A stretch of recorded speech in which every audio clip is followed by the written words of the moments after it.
Have you ever thought to yourself, why are there so many government regulations and where do they even come from? Let me give you one theory I have from my time as a federal employee. Quick overview: the legislative branch, aka Congress, passes laws, and then the executive branch, like the Department of Health and Human Services, has to implement those laws. Often, a law doesn't have all of the details needed to implement it, so the agency will pass a regulation to patch the gaps. A rule of thumb is that a law says what to do and a regulation says how to do it. Now, agencies don't just write regulations because they're bored. They take a lot of work, including posting one online in advance so that members of the public can comment on it and then incorporating those comments into the final version. So, why write regulations at all? One reason is because something has gone wrong.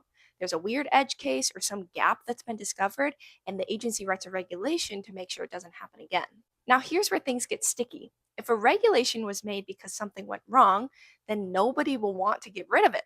I mean, why would you? If the same bad thing happened again, the blame would be on you. It's almost like one of those fish traps where fish can swim in, but they can't keep out, so they keep piling up more and more in the net. Let me give you an example. Late in 2001, someone tried to blow up explosives that he had hid in his shoe on an American Airlines flight.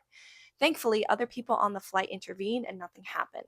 But in response, a few years later, TSA implemented a regulation that required people to take off their shoes in the security line. Now, I'm not saying if this is good or bad, but it's worth pointing out that one unsuccessful terrorist attack led millions and millions of people on millions of flights for nearly 20 years from 2006 to last July to have to take off their shoes. I'm sure that over those 20 years, there was a number of leaders at TSA who looked at that regulation and wondered if it was still worthwhile and worth the time that it was costing everyone.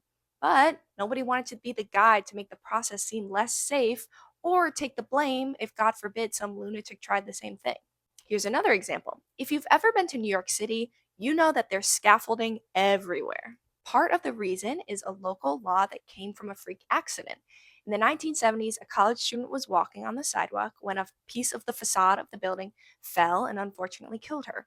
In response, the city passed what's called the Facade Inspection and Safety Program, which requires there to be scaffolding during regular facade inspections. Again, the rule was created after a terrible accident, so even though it's cost money and made sidewalks worse for the last 40 years, it can be hard to get rid of because of where it came from. So that's one theory I have from what I saw as a government employee as to why regulations can pile up.